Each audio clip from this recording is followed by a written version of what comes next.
एक शहर में दो बहनें रहती थी, ममता और पायल। बचपन साथ भी था, लेकिन शादी के बाद दोनों की दुनिया अलग हो गई।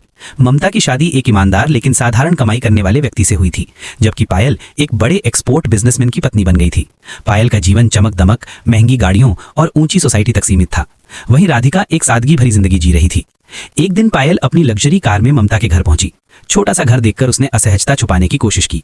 जाते जाते उसने अपनी शादी की सालगिरह का कार्ड ममता को दिया और हल्की हंसी के साथ बोली, दीदी इस बार जरा अच्छे कपड़े पहनकर आना, वहां स्टेटस वाले लोग होंगे। ममता ने कुछ नहीं कहा, बस मुस्कुरा दी। पार्टी के दिन राधिका ने अपनी सबसे पसंदीदा और महंगी सूट पहनी। दिल में थोड़ी घबराहट थी, लेकिन वो तय करके गई थी कि वो किसी से कम नहीं है। जब वो पार्टी में पहुंची तो पायल ने उसे देखा जरूर, पर जानबूझकर नजरअंदाज कर दिया। पायल के रिश्तेदार ममता के कपड़ों और सादगी पर खुसुरफुसाने लगे।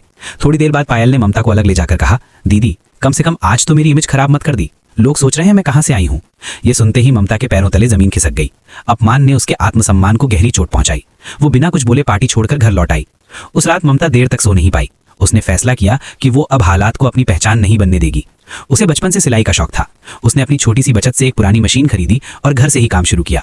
शुरुआत आसान नहीं थी, दिन में काम, रात में सीखना, लेकिन उसकी मेहनत रंग लाने लगी। उसकी सिली हुई ड्रेसेस की फिटिंग और डिजाइन लोगों को पसंद आने लगे। उसने एक डिजाइनिंग कोर्स भी किया और नए ट्रेंड्स सीखे। कुछ ही समय में उसके पास खास ऑर्डर आने लगे। काम बढ़ गया और घर का एक कमरा अब छोटा पड़ने लगा। 2 साल के भीतर ममता का नाम शहर की जानी मानी महिला गारमेंट सप्लायर में गिना जाने लगा।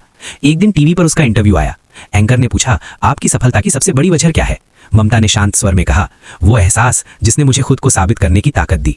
उसी पल पायल टीवी के सामने खामोश बैठी थी, क्योंकि उसने समझ लिया था अपमान का जवाब शब्दों से नहीं सफलता से दिया जाता है।